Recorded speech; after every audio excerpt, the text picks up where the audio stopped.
Pues vamos a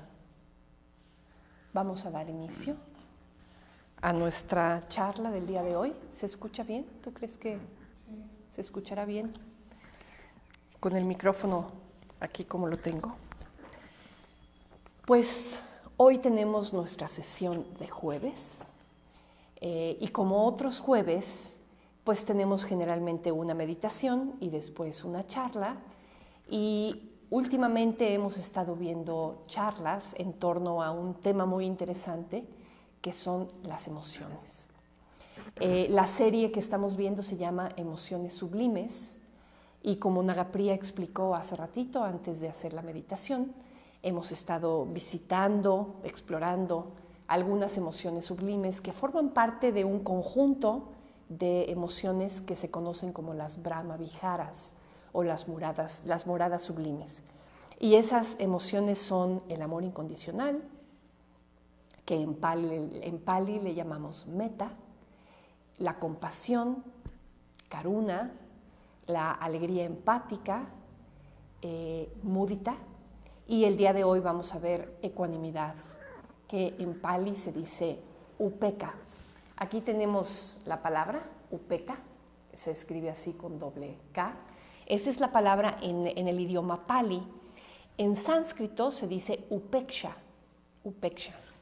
Entonces es ecuanimidad, y es justo de lo que vamos a hablar el día de hoy. Y bueno, pues hablando de emociones sublimes, yo creo que para mi gusto esta es una de las más sublimes de las emociones. Para mi gusto, la palabra ecuanimidad, digo, no sé a ustedes, pero a mí me parece casi imponente. En cuanto yo escucho la palabra ecuanimidad, hay así como una especie de respuesta de, ¿no? Casi como de una admiración, me produce admiración nada más escuchar la palabra. Y eso no me pasa con otras emociones, de estas que hemos estado explorando en esta serie, ¿no? Hay algunas de ellas que en cuanto las escucho pronunciar me despiertan, por ejemplo, una sonrisa, ¿no? Como por ejemplo mudita, alegría empática. Yo escucho esa palabra y me doy cuenta que sonrío de manera inmediata, ¿no? Pero upekkha, ¿no? Ecuanimidad, me despierta una respuesta así como de admiración, como de respeto. ¿Quién sabe qué será eso? Pero es ciertamente algo muy grande, ¿no? Algo, incluso a veces lo percibo como algo casi inaccesible, ¿no? Pero bueno, la idea de explorar esta emoción hoy es precisamente ver que no es tan inaccesible y que más allá de que pudiéramos considerarla de entrada como algo inaccesible, es algo que podemos aprender a cultivar, como ya vimos en la práctica que acabamos de hacer. Es algo que podemos sembrar una semillita en nuestro corazón y ver cómo emerge, ver cómo surge una respuesta ecuánime ante diferente tipo de experiencias o de eventos, ¿no? Entonces, primero que nada me gustaría decir qué significa la palabra, ¿no? La etimología de la palabra viene del latín aequaminitas, que significa imparcialidad o neutralidad. Y tiene obviamente dos raíces. La primera es aequa, que significa igual o significa equilibrado, parejo, ¿no? Y luego la otra parte de la palabra es ánima, que significa ánimo, estado de ánimo, humor, ¿no? Estado mental. Entonces, aequaminitas significa ecuanimidad, ese estado de ánimo que es parejo, que es equilibrado. Entonces, yo creo que ya simplemente la etimología de la palabra ya nos dice mucho de lo que significa y de la manera en la que se comprende generalmente en el español, ¿no? Podemos decir que una persona ecuánime es una persona que es capaz de mantener, como dice aquí en esta definición de diccionario que me encontré, es una persona que mantiene la serenidad en sus reacciones frente a cualquier tipo de impulso externo. También se asocia con una equidad en el juicio, equidad en el pensamiento, en el razonamiento, y también equidad en el proceder. ¿no? En la acción. Entonces, bueno, estos son algunos elementos de la palabra ecuanimidad en su significado, digamos, cotidiano, en su significado ordinario, ¿no? En el budismo, la palabra es upekkha, como les estaba yo comentando hace un ratito, y la palabra upekkha sí se traduce como ecuanimidad, pero siempre vale la pena como disectarla un poquito más, como hacemos en otras ocasiones, porque también tiene otros significados que ahorita vamos a ver con más detalle. Pero podemos decir que tiene esta connotación en el budismo, tiene esta connotación de poder mantener la mente en un estado de equilibrio, ¿no? La mente pareja.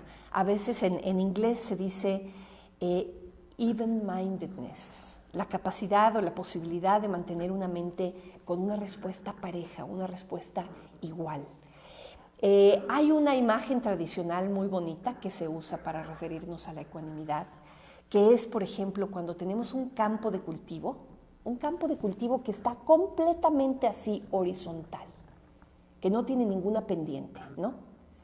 ¿Qué pasa cuando tú riegas un campo de cultivo que es completamente horizontal? Pues el agua no fluye, el agua no corre para ningún lado.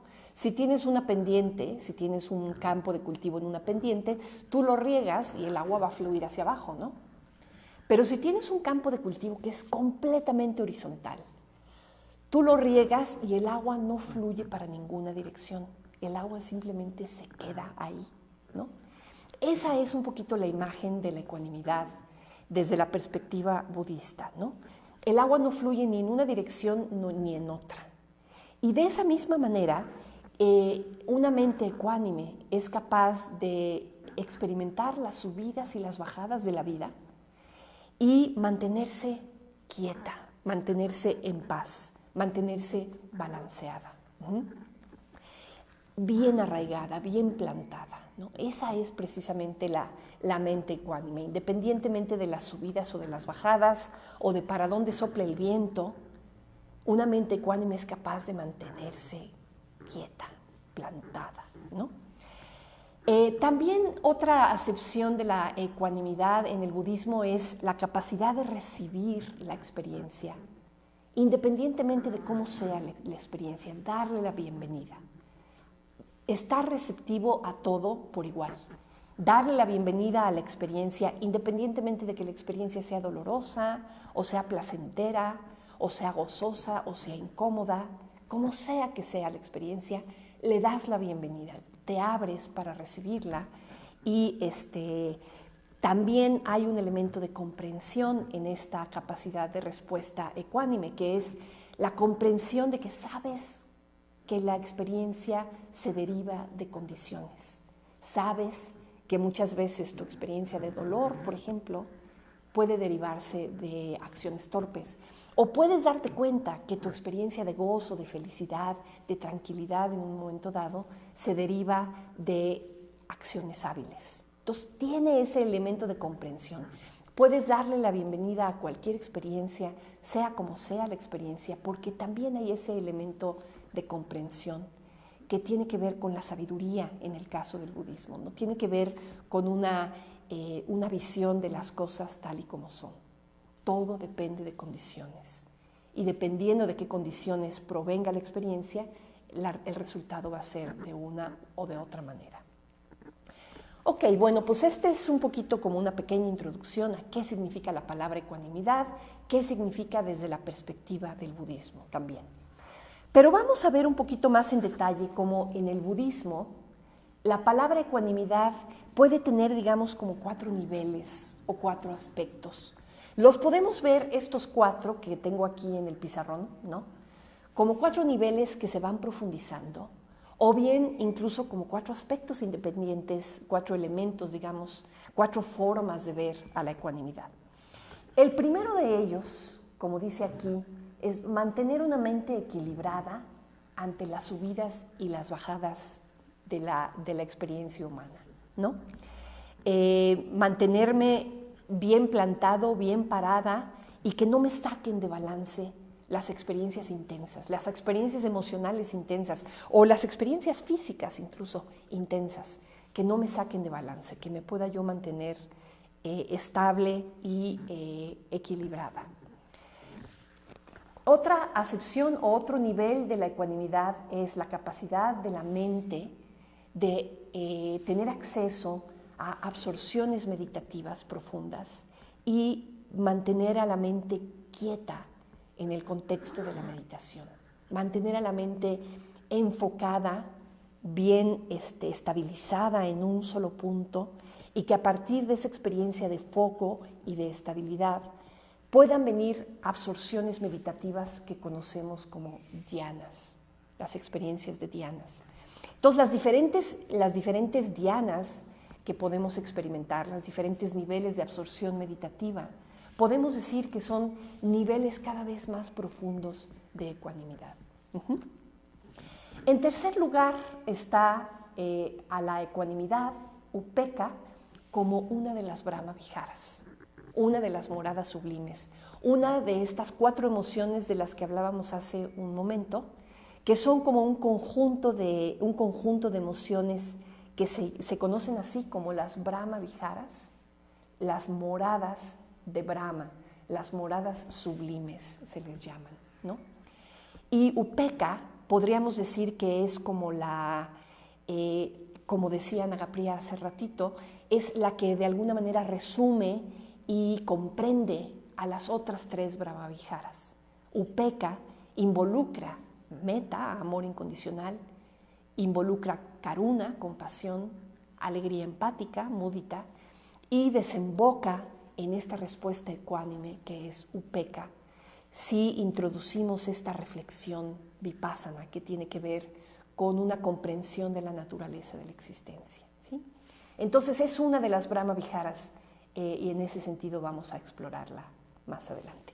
Y por último, upekkha también en cierta medida puede considerarse como un sinónimo de la iluminación. La mente iluminada, si hay algo que la caracteriza, es precisamente la ecuanimidad. La ecuanimidad de una mente que se ha liberado por completo del apego, de la aversión y de la ignorancia. Una mente que se ha liberado por completo de toda noción de yo, de toda noción de egocentrismo, que se ha liberado, se ha purificado y que se encuentra libre de sufrimiento. Entonces, esos son estos 4 niveles de upekkha. Y quisiera entrar un poquito más en detalle en cada uno de ellos a lo largo de esta charla. El primer nivel, ¿no? Una capacidad, una posibilidad de mantenernos en equilibrio ante las subidas y las bajadas de la experiencia humana. Estas subidas y bajadas de la experiencia humana se ejemplifican de una manera muy completa en una enseñanza budista que se conoce como los 8 vientos mundanos. Los 8 vientos mundanos son, por un lado, la ganancia y la pérdida, se presentan en 4 pares, ¿no? Ganancia y pérdida son los primeros 2 vientos mundanos, placer y dolor, alabanza y crítica, y fama y desprestigio, o fama e impopularidad. Estas son las cuatro parejas de estos 8 vientos mundanos. Y como todo mundo ya seguramente lo reconoce, generalmente queremos solamente uno de esos extremos, ¿no? Queremos solamente el placer, pero no queremos el dolor. Queremos la ganancia, pero no queremos la pérdida. Queremos la alabanza, pero no queremos la crítica, ¿no?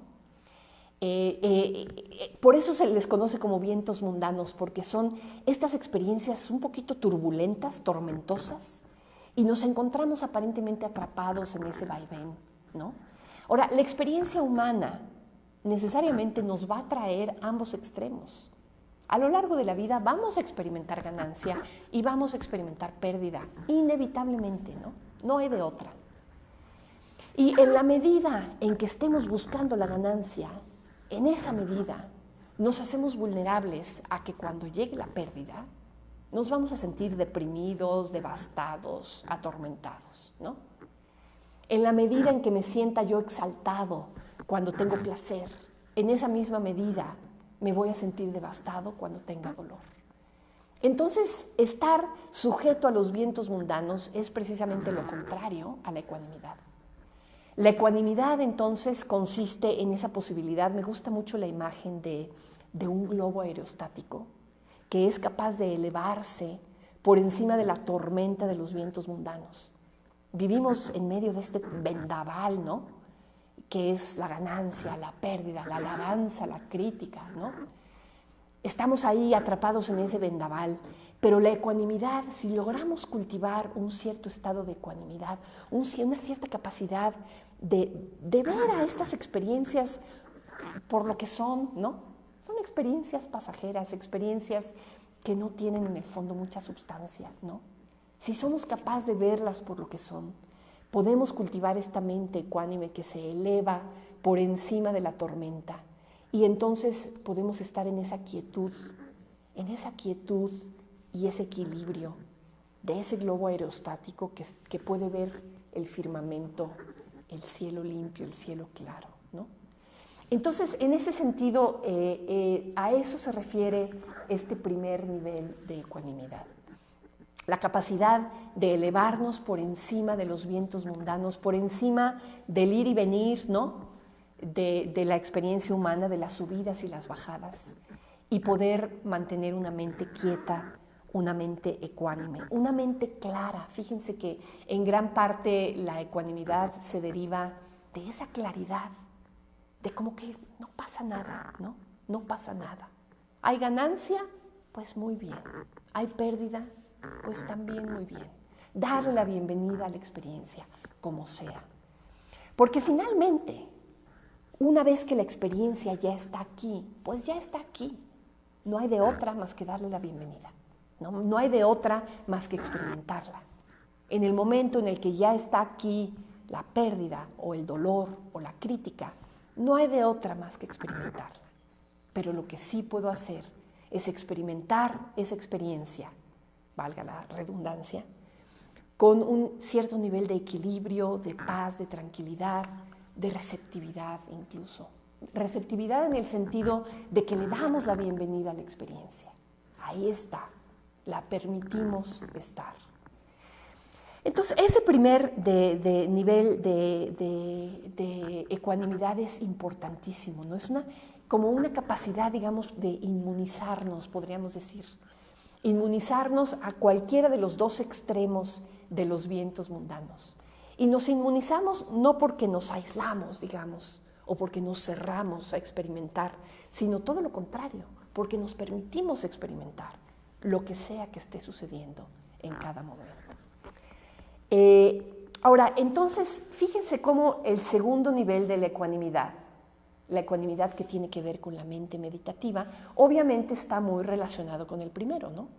Porque ¿cómo es que cultivamos este primer nivel de ecuanimidad? Pues gracias a la meditación, precisamente, ¿no? Gracias a que nos podemos sentar a meditar y a practicar esta capacidad, esta posibilidad de sentarnos con lo que haya en nuestra experiencia. Eso es lo que hacemos en la meditación, ¿no?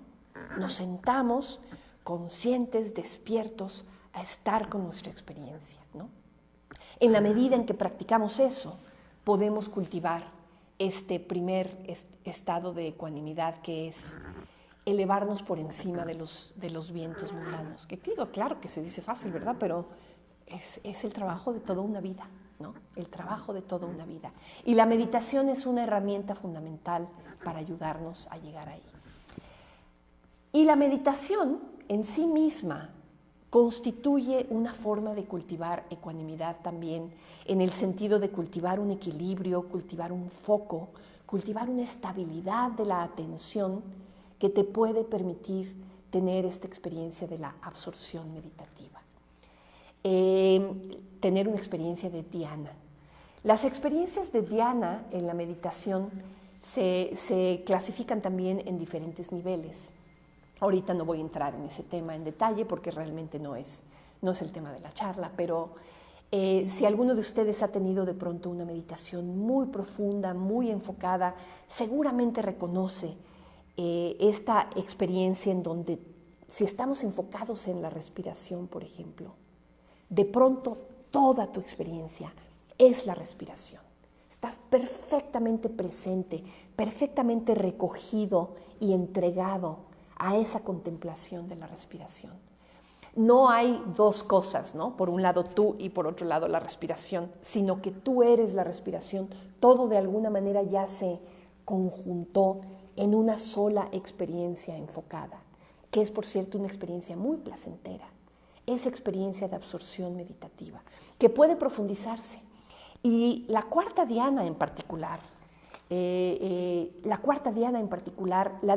descripciones que hay en las escrituras de la cuarta dhyana es precisamente la experiencia de la ecuanimidad, la experiencia de un equilibrio, de una experiencia profunda en donde ya no hay la exaltación de los primeros niveles de absorción meditativa, sino que ya se asentó todo en una experiencia meditativa profunda y recogida, ecuánime, que es precisamente la cuarta dhyana, ¿no? Entonces, bueno, pues estos dos primeros niveles de la ecuanimidad están muy relacionados el uno con el otro, se retroalimentan mutuamente, si se fijan, ¿no? Porque la meditación retroalimenta nuestra capacidad de estar por encima de los ires y venires de la vida, ¿verdad? Y esta capacidad de estar por encima de los vientos mundanos alimenta también nuestra posibilidad de alcanzar niveles de absorción meditativas cada vez más profundas. Entonces, bueno, pues ahí tenemos estos dos primeros niveles de ecuanimidad. Ahora, el tercer nivel de la ecuanimidad, que es yo creo que el que más me gusta y el que quiero explorar como más a fondo, es Upekkha como una de las 4 Brahma-viharas, ¿sí? Primero que nada, recordarán que todas las Brahma-viharas, todas las moradas sublimes, todos estos, los 4 inconmensurables también se les llama, ¿no? Tienen como base metta, tienen como base amor incondicional. Y ahorita que estuvimos haciendo la práctica de la Upekkha Bhavana, Nagapriya nos enfatizó muy claramente, empezamos con metta, con amor incondicional.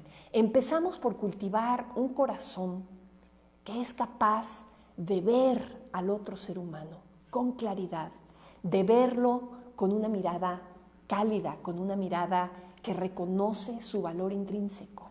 Eso es metta, esa capacidad bondadosa de conectar con el otro, ¿no?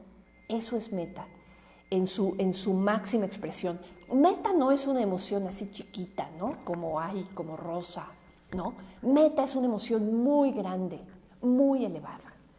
Y esa es la base sobre la cual puede surgir Upekkha, ¿sí? Entonces, primero que nada, esto es lo que quiero decir. Como una de las Brahma-viharas, Upekkha está basada en metta.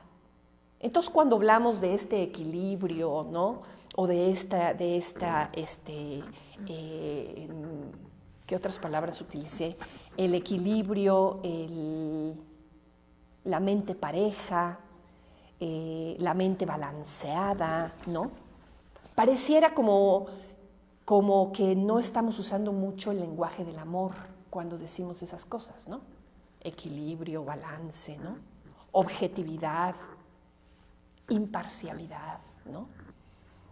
Pero no, a lo que quiero regresar es que Upekkha es una emoción que proviene de metta, es una emoción que es amor. Y fíjense, a mí me gusta mucho una traducción que usa uno de los maestros de nuestra orden que se llama Bodhipaksha, que dice que otra de las traducciones de la palabra Upekkha es mirar de cerca, mirar con cariño, mirar con atención, ¿no? Es una respuesta emocional cálida y conectada, que reconoce y ve al otro, lo ve de cerquita, ¿no? Lo ve con cariño, lo ve con esa disposición de acercarse, con esa disposición casi de abrazar. Entonces es una posibilidad de ver de cerca, ¿sí? Vemos al otro, reconocemos su valor intrínseco, ahí está metta. Pero además vemos también con amplitud y con profundidad esa humanidad que tenemos enfrente. Vemos sus necesidades, vemos sus anhelos, vemos su deseo de ser feliz. Y a partir de que podemos ver eso en el otro, que podemos verlo de cerquita, que podemos escuchar su corazón, a eso se refiere ese mirar de cerca, ¿no? Que podemos casi escuchar su corazón, escuchar su anhelo. Sabemos que esa persona quiere ser feliz y por lo tanto respondemos con ese deseo profundo de que el otro alcance la paz, de que el otro alcance la liberación del sufrimiento.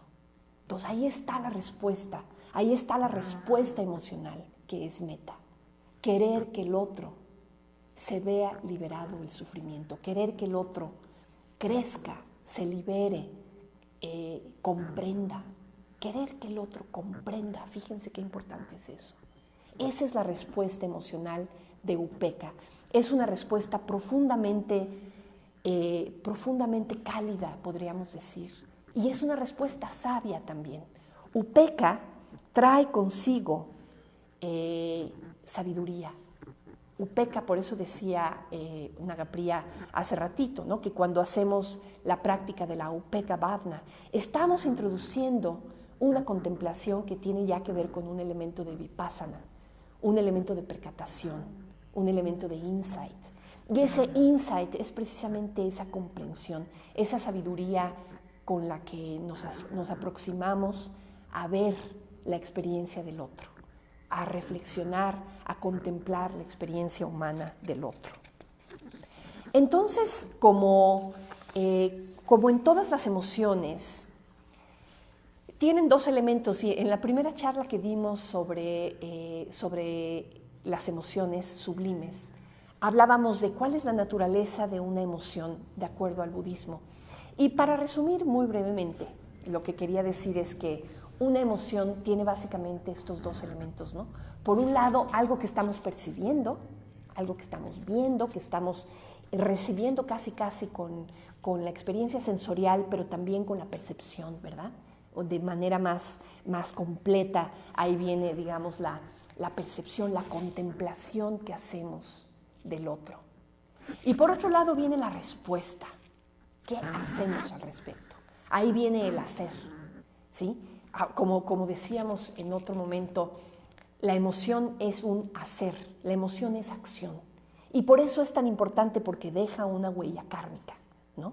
Entonces, esta parte, ¿en qué consiste esta parte cuando hablamos de Upekkha?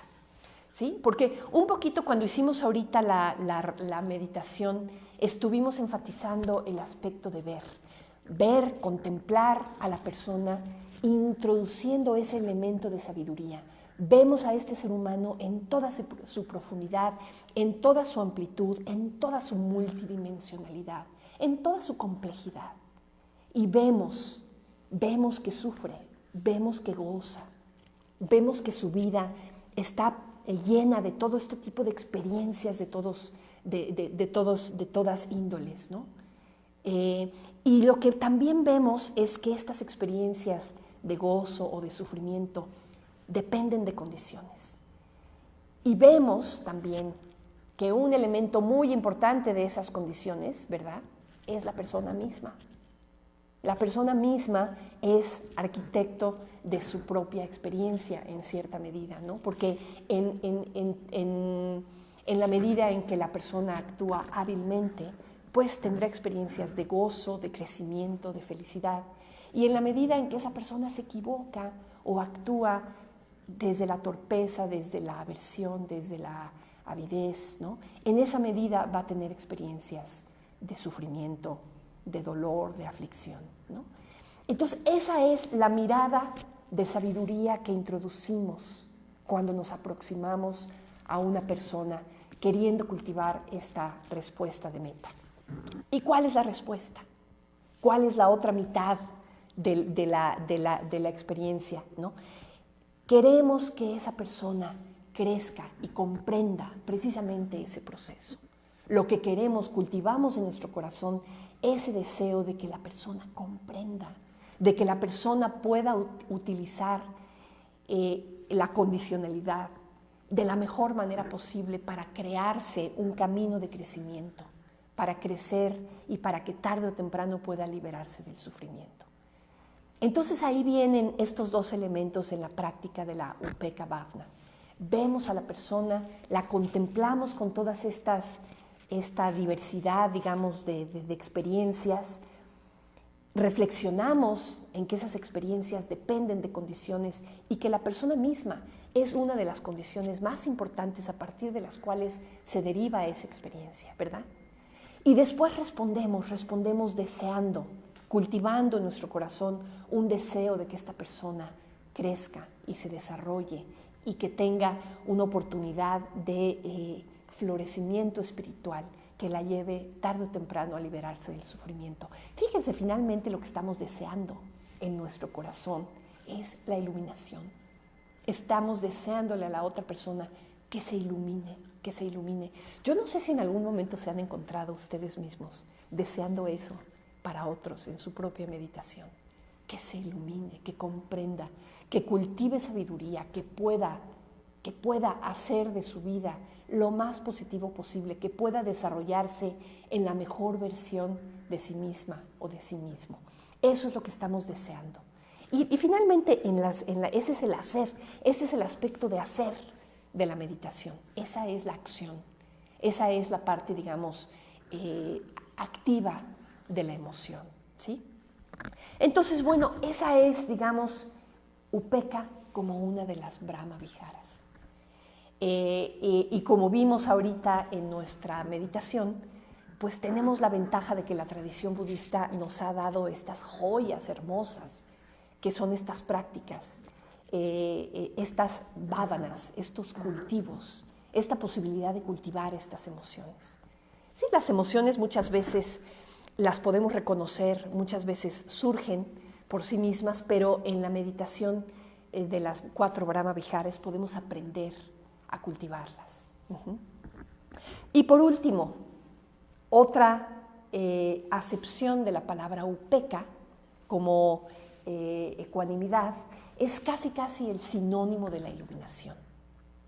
Es precisamente esa posibilidad de una mente equilibrada y balanceada que se puede mantener imparcial, que se puede mantener equilibrada porque está libre de avidez, libre de odio y libre de ignorancia. Esa es precisamente la descripción de una mente iluminada. No hay nada que la perturbe, no hay nada que la perturbe. Y en ese sentido les quiero enseñar, miren esta imagen, que tiene una velita, pero la velita ya casi no se ve. Esta imagen, que es la imagen del Buda Akshobhya. El Buda Akshobhya es una de las representaciones de la mente iluminada. Forma parte de un símbolo muy rico y muy bonito que se conoce como el mandala de los 5 Budas. El Buda Akshobhya, como lo verán, a ver si lo puedo acercar un poquito más, es un Buda de color azul. Es del color azul como el color del cielo en el momento del amanecer. Su nombre significa el imperturbable. Entonces, justamente su nombre hace referencia a la ecuanimidad, si se fijan. Tiene en su mano derecha, está tocando la tierra, suavemente con los dedos de la mano derecha. Este es el mudra, este es el gesto que tiene también el Buda Shakyamuni y que hace referencia a ese momento de su iluminación. Entonces, el Buda Akshobhya, el imperturbable, vamos a ponerlo aquí nuevamente, igual pueden por ahí googlearlo después, ¿verdad? Akshobhya, y que puedan ustedes tener acceso a ver algunas imágenes de Akshobhya. Es un Buda, a mí me encanta Akshobhya. La mano derecha tocando la tierra en ese mudra que ahora que tuvimos el Día del Buda, entre Manjugita y Kemarati estuvieron haciendo unos videitos que la gente mandó y que la gente en 10 segundos explicaban, digamos, qué les inspiraba del Buda, qué cualidad les inspiraba del Buda. Y me llamó la atención que tantos de ustedes nombraron esa cualidad precisamente, la ecuanimidad. La ecuanimidad como una cualidad de la iluminación, la ecuanimidad como sinónimo de la iluminación. Y fíjense, estaba yo pensando en el mudra de tocar la tierra, ¿no? Que para mí representa esta disposición del Buda a quedarse ahí bien plantado, bien sentado, bien quietecito, pase lo que pase, ¿no? Y en el momento en el que lo estaba yo reflexionando, me di cuenta que estaba yo haciendo así con la mano, aquí bien plantada, aquí bien quietecita. Esto es justamente la mudra de Shakyamuni. Claro, Shakyamuni tocó la tierra muy suavemente, ¿no? Pero este estar bien plantado, que para mí expresa esa imparcialidad, ese equilibrio de la ecuanimidad, me parece bien interesante. Y fíjense que la cualidad de Akshobhya, el tipo de sabiduría de Akshobhya, es la que se conoce como la sabiduría de la mente como un espejo.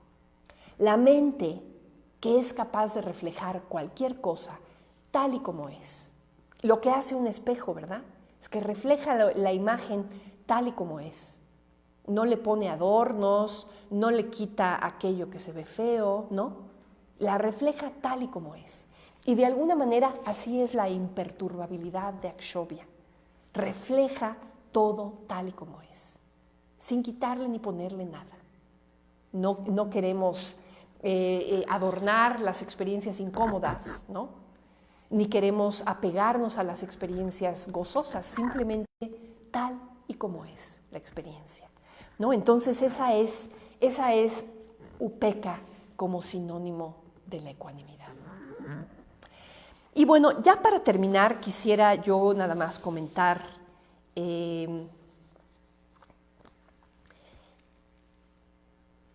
una de las formas de reconocer upekkha es precisamente reflexionar sobre lo que no es upekkha.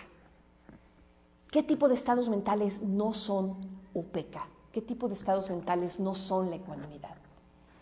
Esto es lo que se habla generalmente en el budismo como los enemigos lejanos de la ecuanimidad, ¿no? Aquello que es, digamos, el contrario de la ecuanimidad. Y claro, el contrario de la ecuanimidad es precisamente la parcialidad, la mente parcial, la mente que escoge, la mente que tiene preferencias. Fíjense qué curiosa opuesto tiene upekkha. La mente que prefiere, la mente que cuando recibe una experiencia gozosa, la quiere atrapar, la quiere sostener. Incluso una experiencia gozosa que nos saca de balance. Esa es precisamente la ausencia de ecuanimidad, es cuando una experiencia nos saca de balance, nos descoloca, ¿verdad? Y nos podemos sentir descolocados o fuera de balance, incluso por una experiencia gozosa, por ejemplo. Cuando empezamos a sentir como ese frenesí, esa exaltación, incluso ese orgullo, esa autoadulación, ¿no? Que puede surgir a partir de una experiencia gozosa, ¿no? Entonces, eso es precisamente la ausencia o lo contrario de la ecuanimidad. Y cuando recibimos una experiencia dolorosa, una experiencia aflictiva, una experiencia de sufrimiento, la ausencia de ecuanimidad se percibe como nos azotamos, ¿no? Es la experiencia azotada, ¿no? El tormento, la turbulencia, el ponernos a catastrofizar, a pensar catastróficamente, a entrar en pánico, ¿no? Ese es el tipo de experiencia no ecuánime en el que podemos caer cuando recibimos o cuando estamos en medio de una experiencia dolorosa. Entonces, en cualquiera de sus dos formas, ya sea que recibamos una experiencia gozosa o una experiencia dolorosa, la ausencia de ecuanimidad se caracteriza porque perdemos el piso, ¿no? Perdemos la compostura, ¿no? Nos descolocamos, nos caemos de la silla. Esa es precisamente ese bamboleo que podemos experimentar. Bamboleo, movimiento. ¿No habías oído esa palabra, Nagapriya? Bamboleo. Esa turbulencia que podemos experimentar a partir de experiencias gozosas o dolorosas, ¿no? La ecuanimidad, por su parte, es precisamente esa posibilidad de estar en paz con cualquiera de esos dos extremos que experimentemos. Ahora, hay otro grupo de experiencias, otro grupo de respuestas, podríamos decir, que podrían parecer como la ecuanimidad, pero que no lo son. Esto es lo que se llaman los enemigos cercanos de Upeka. Por ejemplo, la indiferencia, ¿no? Mantenernos indiferentes. Puedes recibir una experiencia de dolor, o puedes presenciar una experiencia de dolor, una experiencia de gozo, y tú te mantienes, entre comillas, ecuánime, ¿no? Apareciera como ecuanimidad porque hay cierta quietud, cierto equilibrio, cierta imperturbabilidad, ¿no? Pero esa quietud y ese equilibrio provienen de una indiferencia, y la indiferencia tiene que ver con una desconexión, si te fijas, ¿no? La indiferencia tiene que ver con que no te importa, con que te ausentas, con que te vas, con que te da igual, ¿no? No te involucras. Esa no es ecuanimidad. Y es curioso porque en la superficie se parece, ¿verdad? Esa aparente imparcialidad de una persona que simplemente le da igual, ¿no? Pasa de todo. Y entonces la respuesta podría parecer como de una cierta quietud, pero no hay esa calidez, no hay esa conexión, no hay esa meta que caracteriza a Upeka. Entonces la indiferencia no es ecuanimidad. Y la otra respuesta que puede parecerse a Upeka en la superficie es esta especie de imparcialidad fría, ¿no? Esta objetividad a toda costa. Sí te puedes mantener objetivo, pero tu objetividad es hasta cierto punto fría y desconectada, y por lo tanto muy fácilmente puede llevar juicios fuertes de por medio, ¿no? Entonces esa objetividad fría tampoco es ecuanimidad. Fíjense, la ecuanimidad sí es una mente imparcial, sí es una mente libre de juicios, pero es una mente que ve con claridad y es una mente profundamente cálida, profundamente amorosa. Entonces, ni la indiferencia ni la objetividad fría son Upeka, ¿sí? Ok, y ya para terminar quisiera ofrecer algunas reflexiones que pueden ayudarnos a mantenernos ecuánimes. Cuando hicimos la Upeka Bhavana hace ratito, fíjense que empezamos con meta hacia nosotros mismos. Súper importante esa base sobre la cual construimos el resto de la meditación, ¿no? Después cultivamos Upeka hacia una persona neutral, contemplamos su dolor, reflexionamos sobre la condicionalidad que hay detrás de esas experiencias, respondemos deseando que crezca, que se ilumine, que comprenda, ¿no? Y eso lo hacemos para una persona neutral, para una persona que nos cae bien, para una persona que no nos cae tan bien, y luego lo hacemos hacia todos los seres. Y estamos entrenándonos, cultivando Upeka hacia otros, ¿verdad? Cultivando esta posibilidad de responder de una manera ecuánime cuando vemos el gozo y la alegría y el sufrimiento y el dolor y esto y lo otro en otros, ¿verdad? Pero la Upeka que es más difícil es esta, ¿verdad? La que tiene que ver con lo que pasa con uno, ¿no? ¿Qué pasa cuando yo siento dolor? ¿Qué pasa cuando yo siento gozo? Esa es la Upeka que nos cuesta más trabajo, ¿no? Responder ecuánimemente ante nuestras propias experiencias de gozo y de dolor, ¿no? Responder imperturbablemente, quieta, bien plantada, ahí arraigada, ¿no? Ante cualquier tipo de experiencia, ¿sí? Esa es la Upeka más difícil que nos cuesta cultivar, ¿no? Y por eso lo hacemos en la práctica. Ponemos a otros como una herramienta de práctica, pero se trata de que a la larga podamos hacer ese ejercicio de reflexión con nosotros mismos. Sí, yo tengo experiencias de gozo, tengo experiencias de dolor, y yo soy la principal condición que determina esas experiencias, ¿no? Yo soy de dónde vienen esas experiencias. Mis propias decisiones son lo que le da forma a mi experiencia en el futuro, ¿no? Entonces, bueno, ¿cómo cultivamos ecuanimidad hacia nuestra propia experiencia? ¿Cómo cultivamos una capacidad de estar ecuánimes, de darle la bienvenida a nuestra propia experiencia?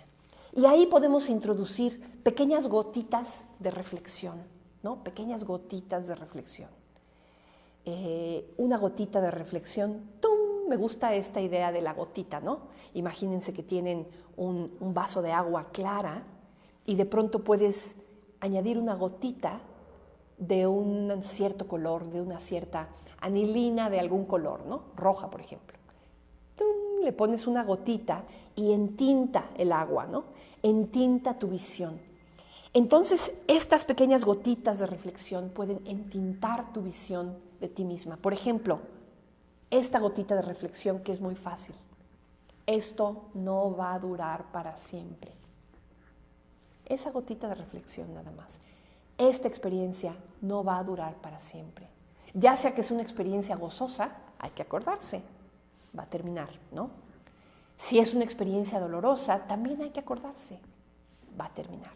No hay mal que dure 100 años, como dice el dicho, ¿no? Entonces, si tú añades esta gotita de reflexión, puedes entrar a este primer nivel de ecuanimidad, que es elevarte un poquito por encima de los vientos mundanos y acordarte, como cualquier experiencia, es una experiencia pasajera. Las experiencias van y vienen, ¿no? Otra gotita de reflexión interesante es simplemente tomar perspectiva, poder ver las cosas con un poquito de distancia, acordarte, tú no eres el único que experimenta este tipo de experiencias, ¿no? Las cosas no son en blanco y negro, no son así como que toda luz o toda oscuridad, ¿no? Las experiencias están llenas de toda una serie de tonalidades de grises. Y en el momento en el que juzgamos y vemos nuestra propia experiencia, hay que acordarnos de eso. No hay blancos y negros, ¿no? Y eso nos puede ayudar a mantener el equilibrio, a mantener la ecuanimidad. Estoy hablando básicamente de cuando experimentamos sufrimiento, experiencias aflictivas, pero también cuando experimentamos de las otras, ¿no? También cuando estamos ahí a la mitad del delirio, ¿no? Del gozo por cualquier razón, ¿no? Cuando experimentamos el lado deseable de los vientos mundanos, ¿no? También ahí perdemos el piso gacho, ¿no? Y luego la otra gotita de reflexión que podemos introducir a nuestra experiencia es justamente esta que introdujimos durante la práctica de la Karuna Bhavana. Todo depende de condiciones. Esta experiencia que estoy experimentando en este momento proviene de decisiones previas. No es un premio, no es un castigo, ¿no? Esto que estoy experimentando es el resultado de decisiones previas.